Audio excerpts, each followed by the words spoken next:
Morning, guys. Very well. Better than Good minister. Good morning, sorry, good afternoon, everyone. How are you guys? Better than All right, minister. can you say to your seatmate, I'm happy you're here. I'm happy you're here. Pero bakit yung mga asawa parang all right, so this morning I'd like to talk to you about this thing. I was looking for this at home and what is this? Pepper? Salt. It's an iodized salt. Sel-iodide. It says here, sel-iodide. I think it's a French word. Alright, iodized salt. You know what? Many Christians are satisfied on becoming a salt into the shaker, but not the salt into this world. Again, I repeat it. A lot of Christians are just so satisfied being inside the shaker or salt, being inside the shaker, and not functioning as a salt to this world. Yeah. Alright? Oh, I'm here. I'm here in this shaker at church. They stay together and tastes very salty in the church and turns into a pepper on weekdays where a lot of people miss you out because your attitude and character is an allergen to someone. Come on. They become allergic of us. Why? Because you know pepper, right? When you squeeze pepper, then we're gonna sneeze for sure. Are you a pepper or a salt? Salt. Both? Di ba masarap pag they are mixed together and then you put it to something. But I hope in this church, all of us here are salt. Amen. Can you see those hands who are salt? Salty. Not salty. Maybe you're not thinking about it, or maybe you're going to be salty. We are all salt of this world. Salt in this world, right?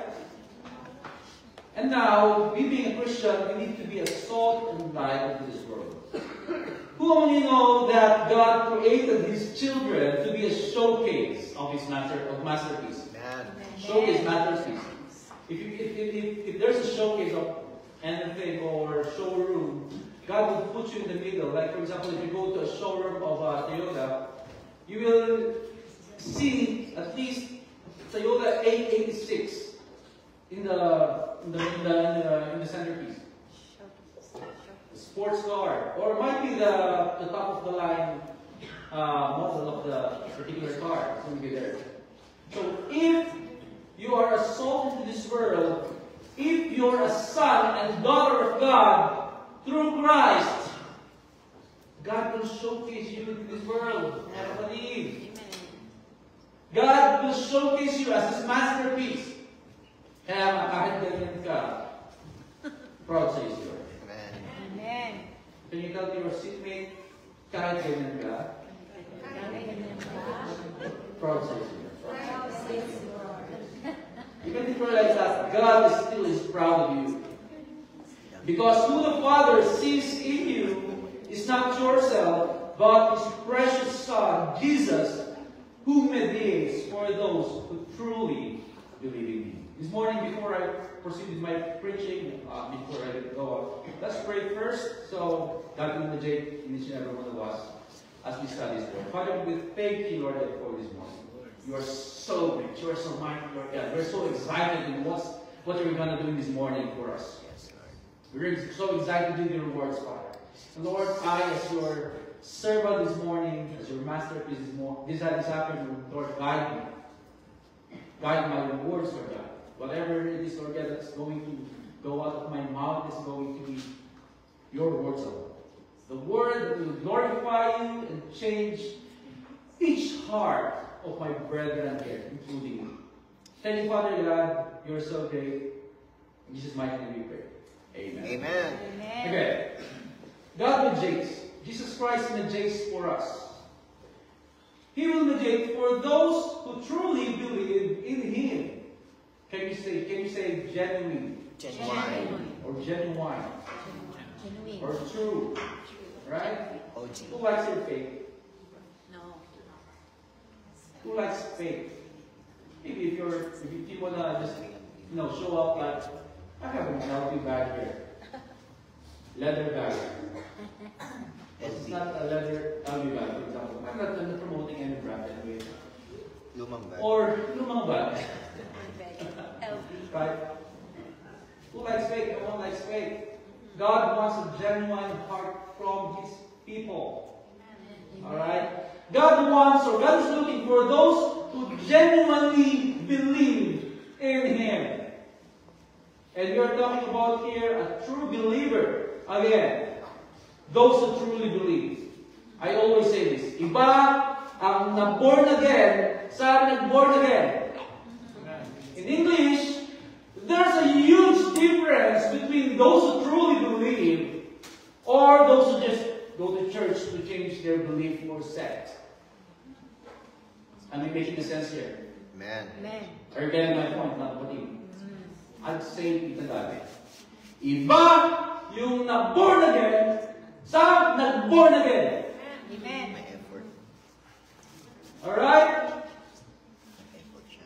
Those Christians who truly believe in Him are being changed by the power of the Spirit. Amen. And change in your life is inevitable. Can you say inevitable? And Inevitable. Alright?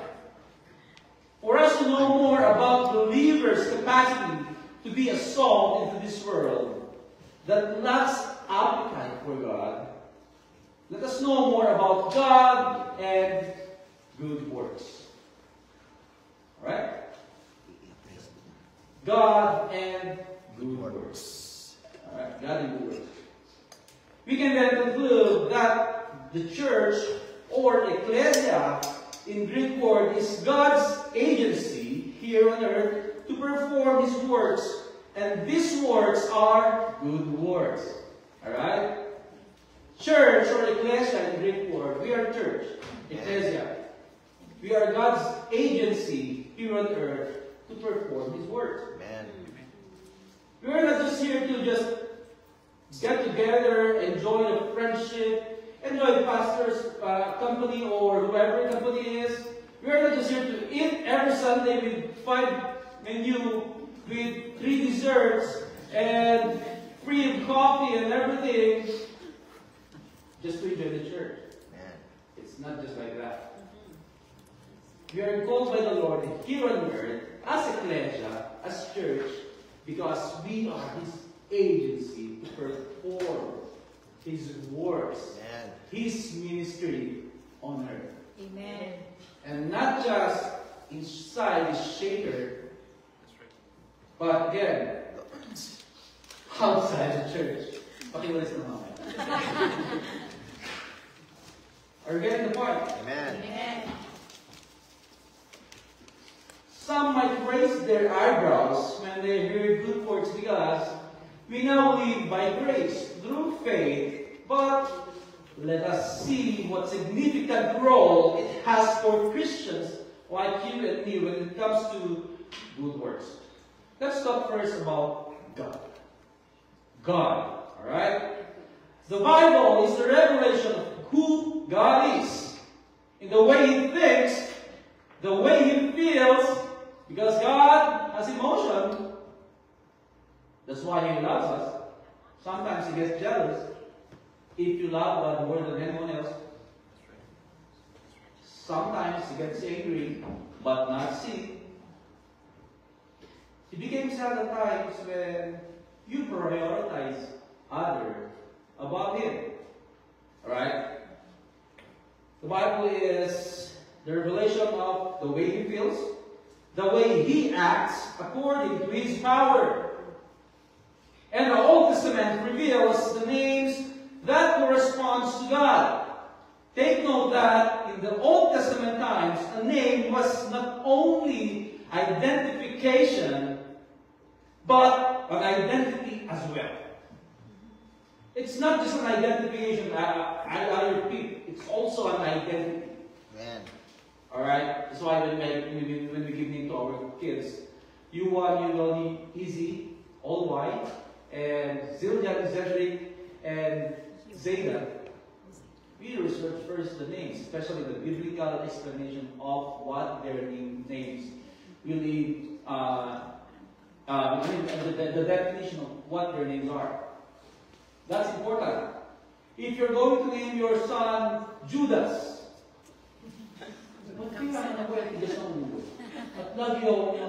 you never prayed because you named him Judas. Right?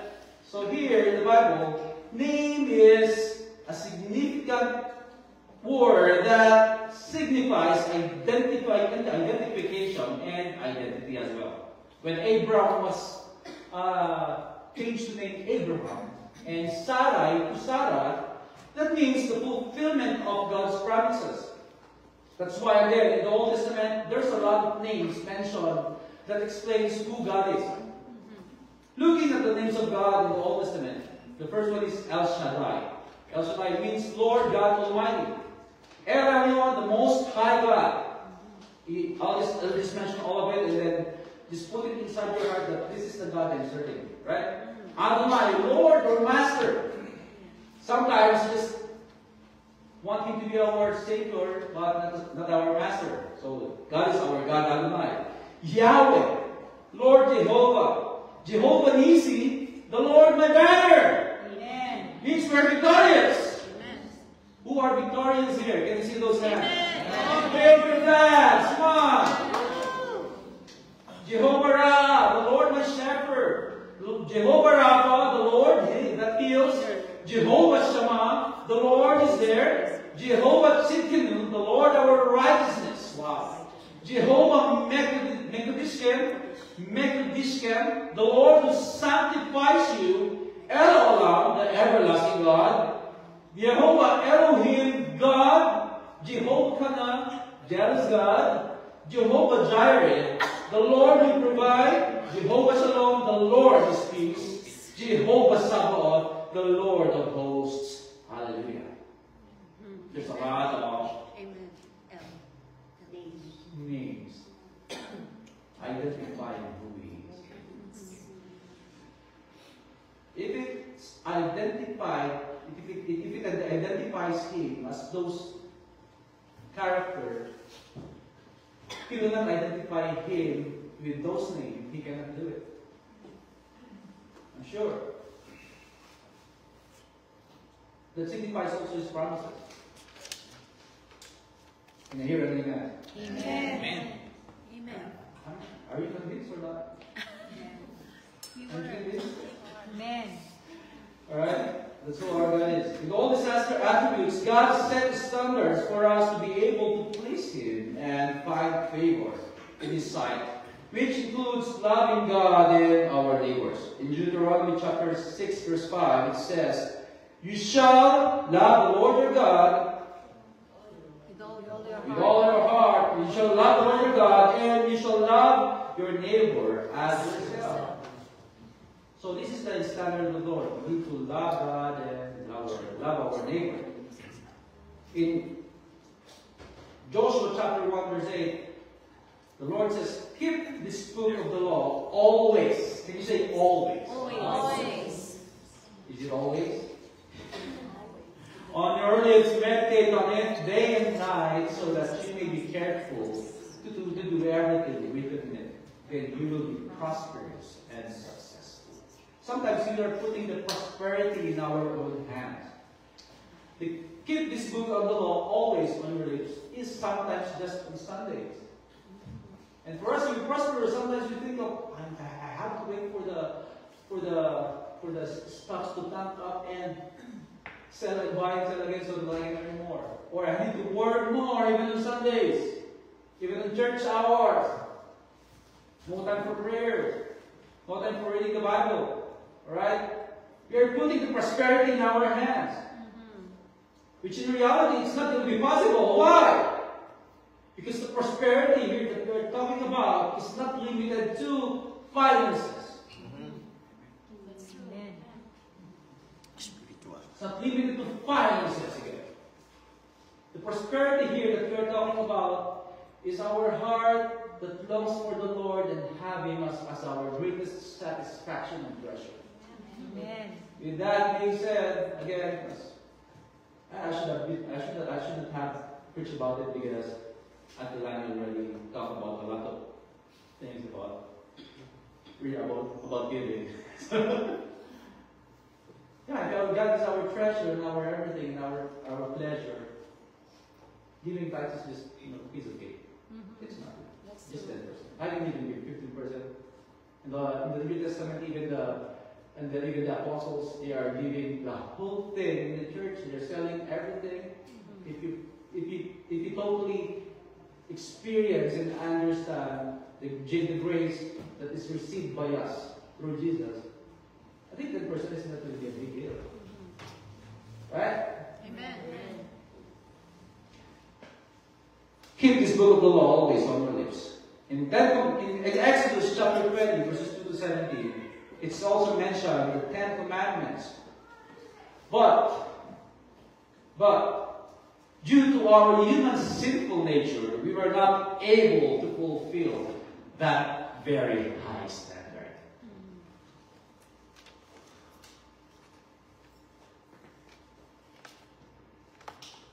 It's impossible. That's why he's It's impossible to fulfill all the standard of the Lord. So impossible. I was reading and listening to. I just finished reading to and listening to Pentateuch, Genesis, Exodus, Leviticus, Numbers, Deuteronomy. And honestly, it's so stressful to read and to listen to all those laws and requirements of the Lord. The standard is just so high, even in an inch of movement of, for example, building the temple, it's not going to please Him. With all the sacrifices that you have to give, like animals, blood of animals to be poured outside the tent, with all the sacrifices that you have to make, with all the things that you have to do, it's going to be a lot. So stressful if I'm into that position, the position of Israelites. And because of human sinful nature, as we all know, the history of Israelites, they follow God. After a new king comes in, they will not follow God again. They will obey God. Another evil king will come in and they will not obey again. Human sinful nature. Where's the good work then? We all fail. We all fail to please God. You and me, even pastors, bishops, whatever position you may have in the church, we all fail to please God. Sad to say. No, don't feel sad. Sad to say. Don't feel sad about that. You will feel the grace of the Lord later, and you will experience more about the grace of the Lord later. Amen. Human being disregards the commandments. In 1 John 3, verse 4, again, 1 John 3, verse 4 says, can you read with me? Together, 1 John 3, verse 4.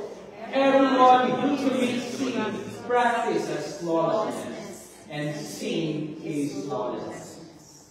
This is the very explanation in the Bible about sin. This is the very definition of the Bible about sin. The last part, can we read together? Sin is lawlessness. Sin is not just about committing the act of sin. You become a sinner. You commit a sin by disregarding the law. Lawlessness. I don't care about the law. I don't care about those commandments. Or you just disregard everything that God says. That's basically sin. Most atheists would say, as long as I don't need God, as long as I'm not hurting someone, or I'm doing anything bad to someone else, it's okay. I believe God. That's basically lawlessness. That's sin. Sin defined in the Bible, sin is lawlessness. In James 2, chapter 2, verse 10, it says here, for whoever shall keep the whole law, but shall stumble in one point, he has become guilty of all. Oh man, I fail again.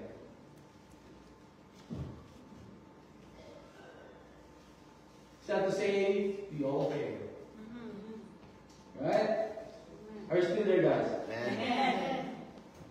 For whoever shall keep the whole law, but shall stumble in one point, he has become guilty of all. In JLG and SPC, who are those? Can you see those hands? Hey! JLG and SPC. You remember the SPC dito? That's naman. Stony Plain Church. Can you see your hands? Yung mga hindi nagkasakamay, papakinggan nyo ba? Just kidding. Alright. In JLG and SPC, I hope that no one will be judged, or no one will judge and will be judged, as everyone needs God's process of sanctification. And all of us are undergoing the process of sanctification until Christ return and turn our temporal body into a glorified one. But since all of us have sinned, you cannot judge anyone in the church. You cannot set your own standard for them. You should do like this. I'm like this. I read the Bible 5 times a day. I pray 7 times a day.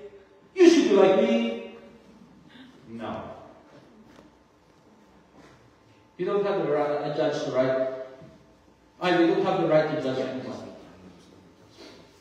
Because of the reality of sin, Romans 3 verse 20, therefore no one will be declared righteous in God's sight by the works of the Lord. No one will be declared righteous.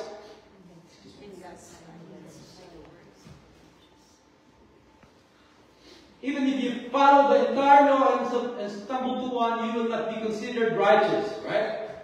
And because you are unrighteous, you are not righteous, what will happen to you is that, not here, what will happen to you is that for the wages of sin is death.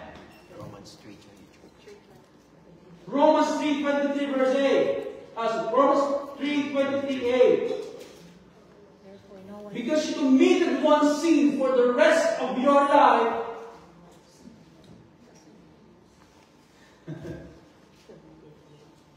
you're going to die. Why? Because the wages of sin is death. That's why, you know what? How many of you here are 20 years old below? 20 years old below. You might even probably 30 years old below. Can you see those hands? 40 years old below. Really? 45 below, including me. 50 below. 16! Parang lalong nawala ko. 17! You know what, guy? I heard this in the preacher. From a preacher rather. He says that if you live 365 days, that means 1 year old, you experience already 365 days of grace. Amen. Why? Because His mercy is new every morning. Amen. And if I always think about that, if I stumbled yesterday, if I fall yesterday, the next day is going to be a new mercy and grace. So amazing. So if you live 10 years, you're going to be 3,650 grace from the Lord. If you live 20 years old, 7,000 something grace from the Lord. Wow. Aren't you glad? Panilig. Very glad. So here, you can see here that you cannot be righteous on your own. That's why we need the mercies and grace of the Lord. Amen. That's true. When you wake up in the morning, Lord, thanks again for your new mercy. You don't have any reason for you to be sad in the morning. You don't have any reason for you to be on anxiety in the morning. Why? Because there's a new mercy and grace coming every day. And that's a lot. That's fresh. Look at your seatmate. They look fresh today.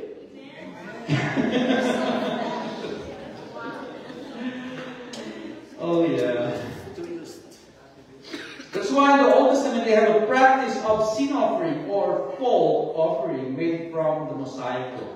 The type of offering which has to be unblemished is based on the status of the sinner, which was then offered by the high priest. If you are rich, you're going to be offering a ram or a cow or whatever. If you're not so rich, there's going to be, you can offer a dog or something or sheep.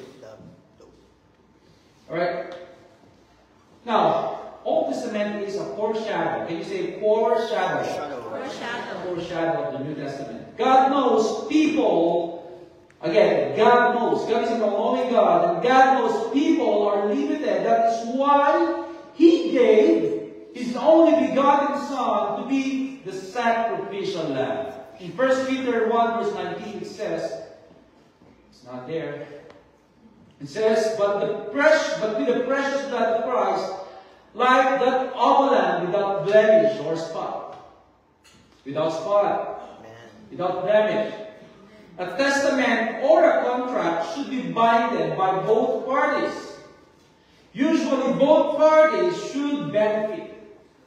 If, for example, you sign in the Philippines or in Canada, if you buy a lot of property, it should be signed by both sides. Both ends, both parties. And both of them should benefit. Whether the seller will have his money or her money, and the buyer will have new property. It should be agreed by both parties. Alright? And something has to be done. It should be signed. In our case, the side of God, the binding of testament is all done by Him. Not just by ink, not just by signature, but by His blood. And all of the benefit is for us. Just imagine how God loves us so much. He made a way. And there seems to be no way. Yeah. He made a way. He made a sacrifice for us. And all the benefit, mga kapatid. Amen. Amen. Aren't you glad? Amen. Praise the Lord. We serve the Lord on best clap offering today.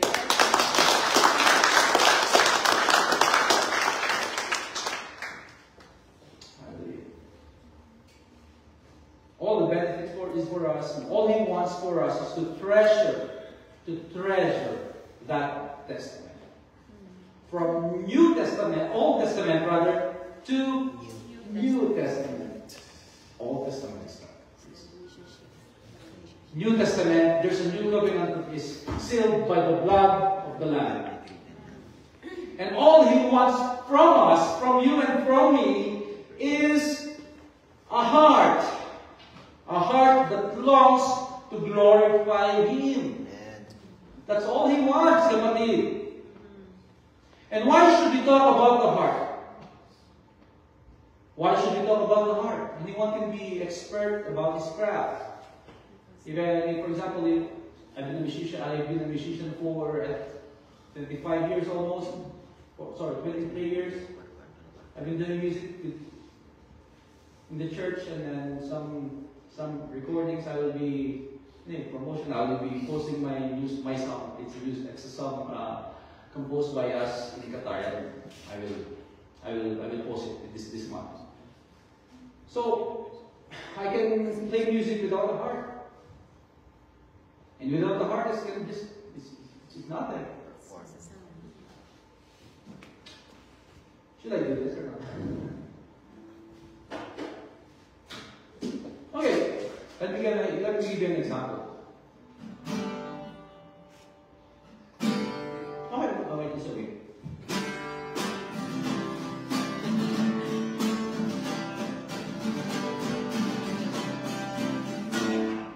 I can do instrument, play guitar without a heart.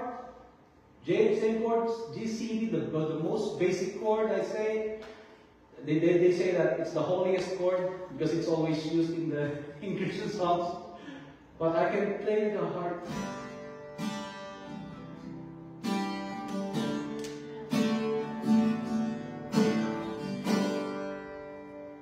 What's the difference? Amen. Big difference. Perform. That means you can go to church. You can take care of your kids. You can clean the church. You can preach. You can mix the mixers. You can cook. You can play your instruments. You can go to your workplace without the heart. And in the Bible, it always talks about the heart. Let me give you an example. Jesus was teaching in the temple courts in Jerusalem, and these Pharisees are who are experts of Mosaic law. They asked Jesus on what is the most important law. These guys, these Pharisees, they asked Jesus, Jesus, since you are teaching now in the temple courts, these guys, they are so expert, and they cannot be Pharisees without knowing the law. Alright, is it clear? So they asked Jesus Christ, what's the most important part of the law? I suppose these guys are just asking to test Jesus. They ask him not to know about what's the most important part of the law is, but for them to know if that guy who is talking in the temple courts knows about something about God. Some people in the church, they go to church not to be changed. Some people in the church go to church to criticize Pastor Raphael. I can do better than that. Some people go to church to criticize. I can play a better instrument than that. Some people go to church to say that you should not be wearing that. This is how a whole person looks like. Although, of course, we need to address this in the church. But what if there's a new guy there? What if that guy looks unholy? Do we have a right to judge them? Not. We listen to the Bible, we go to church to show our love to the Lord. Amen. To give Him our heart. Amen. Unlike these Pharisees, they pretend to be holy, but they don't have a heart. Yeah. Heart is so important for the Lord. Do you like to say something yet? Do you like that something? Hallelujah. Sorry, we always do this in the church whenever I speak or she speaks. If she wants to say something, I want to say something. You can just sneak it in. Amen. Hallelujah. Praise God. I just want to add in hope when it comes to the ones inside the church. We go outside to preach the word. To those who hasn't received it, they don't know God yet, right?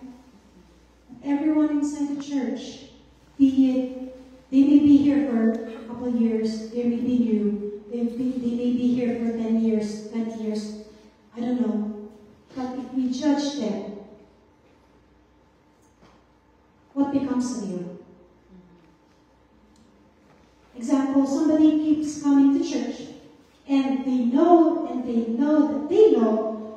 they're still doing something not according to what God wants them to do. But if you explicitly corrected that for the sake of correcting, not out of love, that person may never come back. Amen. Let that person hear the word of God more and more, because you don't change the person. Amen. So who are you to judge? Yeah. Another thing, when Pastor David said, the church is the Lord's agency here on earth. As Christians, when the day comes that we have to submit our lives to God, you're not going to submit the life of the person beside you. Why is he going inside and I'm not? Ask yourself. This life is a personal battle. We may be responsible in praying for those people who are going through something, but you are not responsible for their change. Yeah.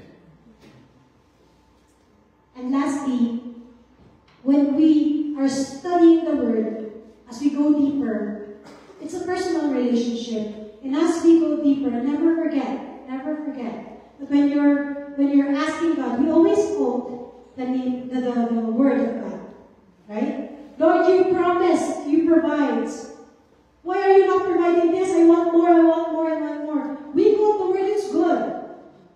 But what is your purpose of quoting the Word? Is it to force God to do what you want? Or to remind yourself that God promised this, and I have to be still because I know my God who promised is faithful. Amen. That's a difference. There is a big difference in there. You don't force God to do something that you want and you plan and you like, because God already has a big, perfect plan for each and every one of us. You know. At the end of the day, if you're judging someone, you're judging yourself. Because you're one body. Alright? So we read the Bible, we go to church, we give, we pray not to be self-righteous or a holy-looking, cool guy, but to glorify God in all our being with a heart. Sino sabi nun? With a heart? A heart that has no appetite for Him before we become born again, but is now a hostage of His plan and gift of eternal life and its abundance through His death on the cross. In Proverbs 4, verse 23 says, "Keep your heart with all vigilance, for from it flow the springs of life." If your heart is full of negativity, all your actions and reactions will also start out to negativities. But if your heart is flowing with life, I am talking about the way, the truth, and the life, our actions will be full of life also. Is your heart full of life? Alright? Is that life, Jesus Christ, in your heart right now? Amen. Are you a believer? Can you say amen? Amen. If you're a believer, and then it's going to be, manifesting your actions and words. Right? Following God's law will not be burdensome. Why is it so hard to be a Christian, Pastor? Why is it so hard to be a Christian? I think you have a wrong mindset about that. It said, I actually prepared the PowerPoint, but I brought the wrong USB, so the verses is not here. In 1 John 5, verses 2 to 4, it says here, By this we know that we love the children of God when we love God and obey His commandments. For this is the love of God, that we keep His commandments, and His commandments are not burdensome. For everyone who has been born of God overcomes the world. And this is the victory that has overcome the world, our faith. Following the law will not be burdensome if Christ is in us. Benefits of grace is to have an enjoyable relationship with God including all the benefits of the cross, including overcoming sin, including overcoming death, including overcoming debt, including overcoming all your anxieties. Hello? Amen. The big question is, should we disregard the law? No. Of course not. Yeah. When Jesus Christ rescued the adulteress and said to those who want to stone her, anyone who does sin, be the first one to throw the stone. Does it give a picture of the new covenant? Christians who live what the society accepts nowadays? Or that we should be like, you only live once, YOLO, and do whatever we please? YOLO. Non-biblical way of marriage, sex without marriage, gambling in any form, stealing in any way, lying to people? Certainly not. Jesus told this woman, after he saved her from all those who want to throw stones at her, he said to that woman, go and sin no more. Can you tell to your seatmate? Go. Come on, with conviction. Go. Sin no more. Sin more. 1 Corinthians 10:23 says, not everything is beneficial. You have the right to do anything, you say, but not everything is beneficial. I have the right to do anything, but not everything is constructive. Hallelujah. Receiving the grace of God teaches us to do good, and that is the desire of the Lord for us. To bear much fruit in our personal life, love life, family life, work life, and etc. Alright? In Ephesians 2 verse 10, it says here, for we are His workmanship, created in Christ Jesus for good works, which God prepared beforehand, that we should walk in them. Wow. This is one of my favorite verses. God prepared you to do good work. Amen. You are not here just to work, eat, and sleep, work, eat, sleep, and die. You're here for a reason. And that reason is to be, again, salt. I didn't have to do that. I'm this word. Okay? No one is going to buy a car that will put anyone into accident for sure. But if the car is well designed, well studied by engineers, and being marketed as a car that can bring people from one place to another with peace of mind and luxury, not to mention with a lower price tag, I'm going to buy that for sure. Or if somebody's selling you something that is said to be well designed, for sure you're going to buy that. If somebody's inviting you to go to a place where that place can give you a relaxation, I'm going to buy that.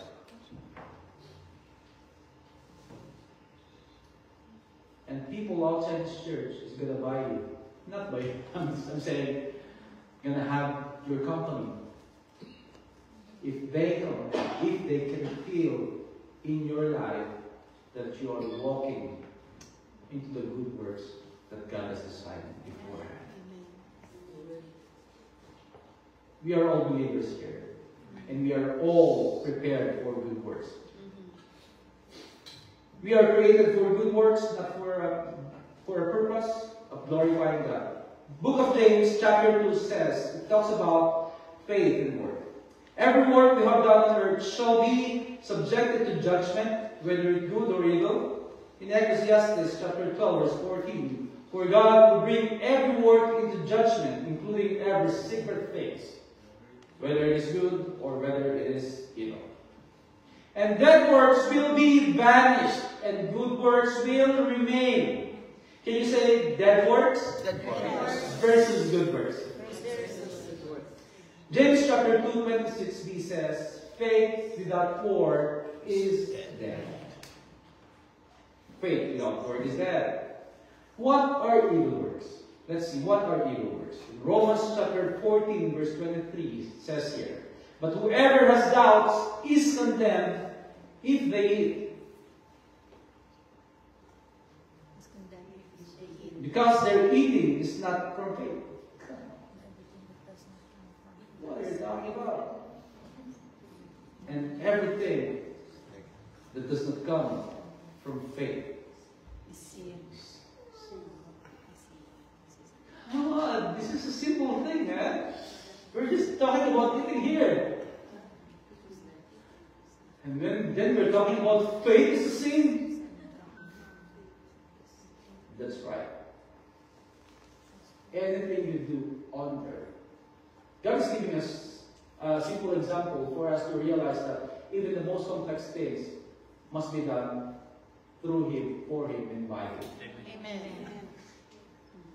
We're talking about eating here, and we're talking about faith. Come on. It says here, it says in the Bible, whether you eat or drink, do it all for the glory of God. Come on, how can eating and drinking glorify God? It should be done by faith. Because anything that does not come from faith is what? Sin. Is it clear, mga kapatid? Very clear. Loud and clear. Sin. That means, even if you shout here loud and worship God, I worship you, and doesn't believe in faith, it's sin. You can preach outside the church and tell people Christ loves you so much. And if you do it by your works, not by faith, it will not glorify Him. It's a sin. Are you clear on that? Amen. Everything that does not come from faith is sin. Some might say, Pastor David, how about those people who does charity works?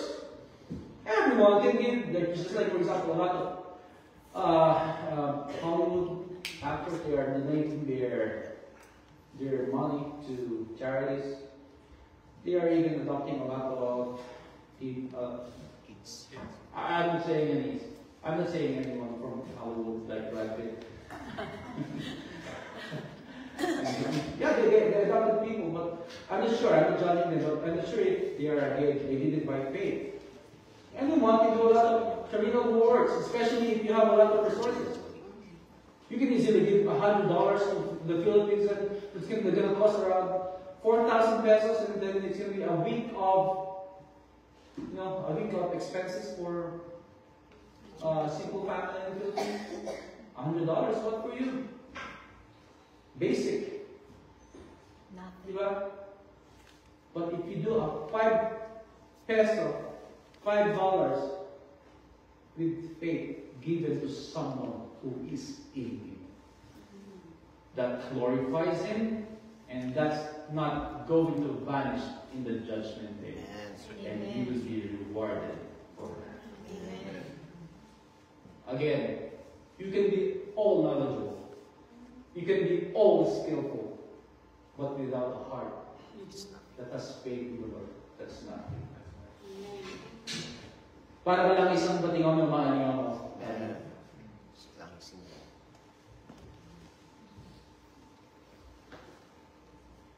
Any works that glorify God through faith is a good work. Why? Because God works in it for Him, by Him, and through Him, for our good and for His glory. If anything does not glorify God, again, it is a sin. My conclusion, do not waste your life. Glorify God. Amen. Do not waste your time. Do not waste your talent. Do not waste your treasure. Do not waste it. Do it with faith. Amen. Folks, do not waste your life. Do not waste your effort. If whatever you speak, act, or perform does not come from faith, it will all turn to waste, as it will be burned and not rewarded on Judgment Day. It's not the end of the world yet.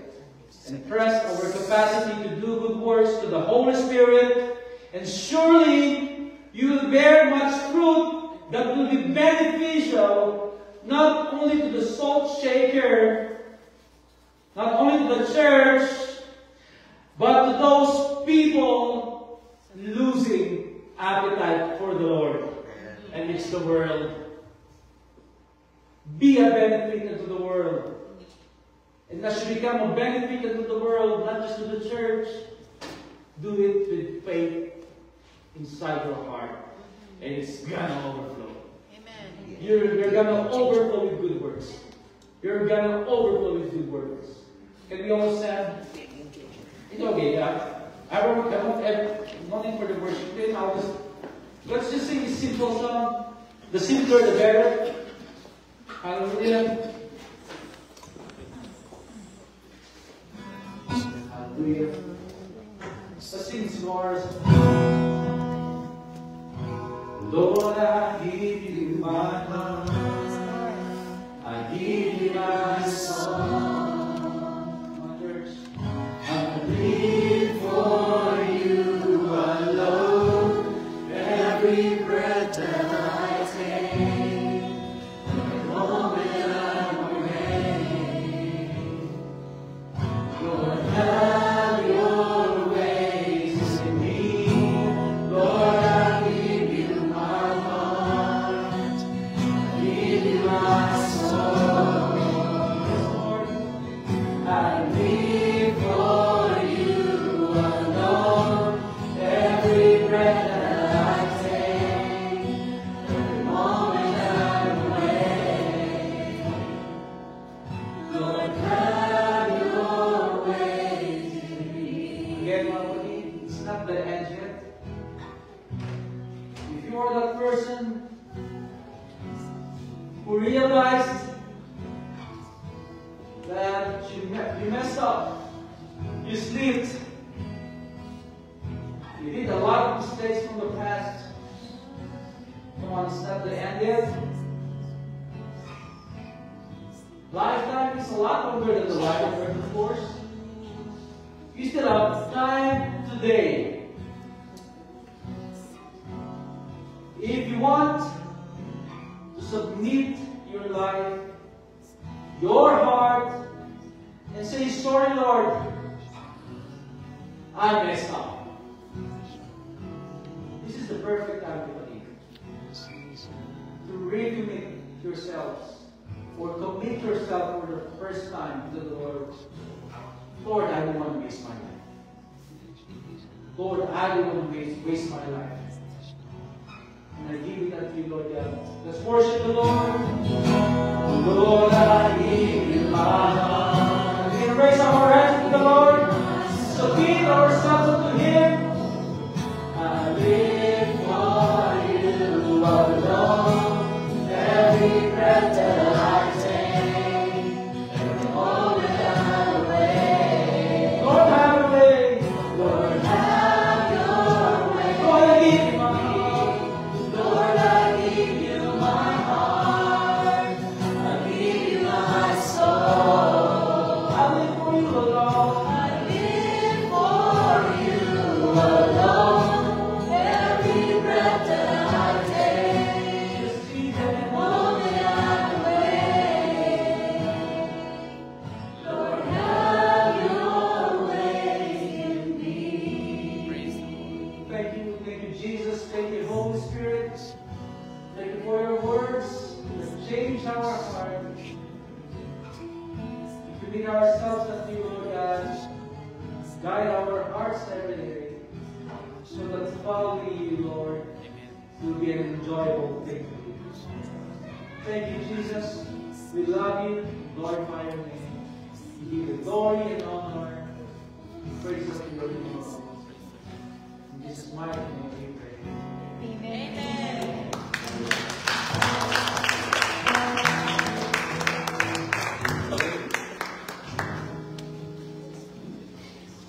And yeah, are you all blessed? Amen. I'd like to request the music team, so we will celebrate this divine worship service. And thank you so much for the life of our mighty man of God, Pastor David.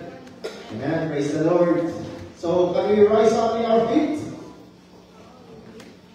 And the Word of God said, faith without action is dead. And it's a vice versa. Meaning, action without faith is sin. So that's the message of the Lord. So everything you do, in eating, in running, sleeping, whatever, we do it by faith. Amen? So we will do it by faith, our benediction. Let's all raise our hands towards heaven. And by faith, first, by faith, receive the blessing. The Lord bless you and keep you. The Lord make His face shine upon you and be gracious to you. The Lord lift up His countenance upon you